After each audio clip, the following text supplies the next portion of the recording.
আমি গত পরশু ঢাকা থেকে এসেছি। আমার প্রোগ্রাম ছিল সাতক্ষীরায়।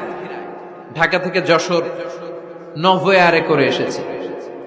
তো সেখানে যারা বিমানবালারা থাকে তারা কেমন যেন প্যান্ট ট্যান্ট স্যুট টুট পরে আসে, নিজেদেরকে সাজিয়ে গুছিয়ে।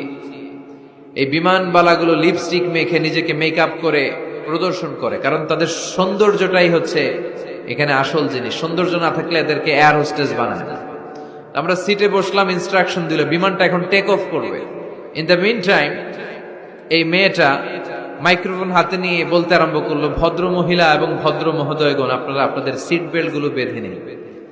এখনই আমাদের উড়োজাহাজটি শাহজালাল আন্তর্জাতিক বিমানবন্দর থেকে 14,000 ফিট উপর দিয়ে যশোর বিমানবন্দরে উদ্দেশ্যে ছুটবে। আল্লাহু আকবার, আল্লাহু আকবার, আল্লাহু আকবার। তো আমি ঘাড় ঘুরে তাকাইলাম, কিরে আল্লাহু আকবার পড়ে গেলাম। পরে তাকাই দেখি ওই মেয়েই পড়তেছে, কাগজের মধ্যে লেখা। অবাক হলাম, যার চলাফেরা এরকম, বেশভূষা এরকম, এই মেয়েটা এখন আল্লাহু আকবার, আল্লাহু আকবার, আল্লাহু আকবার পড়ছে। আর পড়ছে শুদ্ধ অশুদ্ধ মিলিয়ে, সুবহানাল্লাযী সাখখারা লানা হাযা ওয়া মা কুন্না লাহু মুকরিনিন। আমি মিলাতে পারলাম না যে আল্লাহু আকবার পড়ে কেন। পরক্ষণে আমি বুঝলাম যে এইমাত্র বিমানটা গ্রাউন্ড ছেড়ে দিয়ে 14,000 ফিট উপরে উঠে যাবে। ওদের সবার খুব ভালো করেই জানা, ওই 14,000 ফিট উপরে আকাশের মাঝে আমাদেরকে বাঁচানোর কেউ নাই।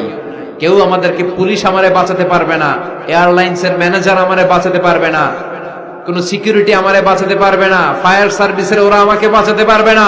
ওই 14,000 ফিট উপর থেকে আমারে বাঁচাতে পারে একজন। চিল্লায় বলেন, যিনি কে?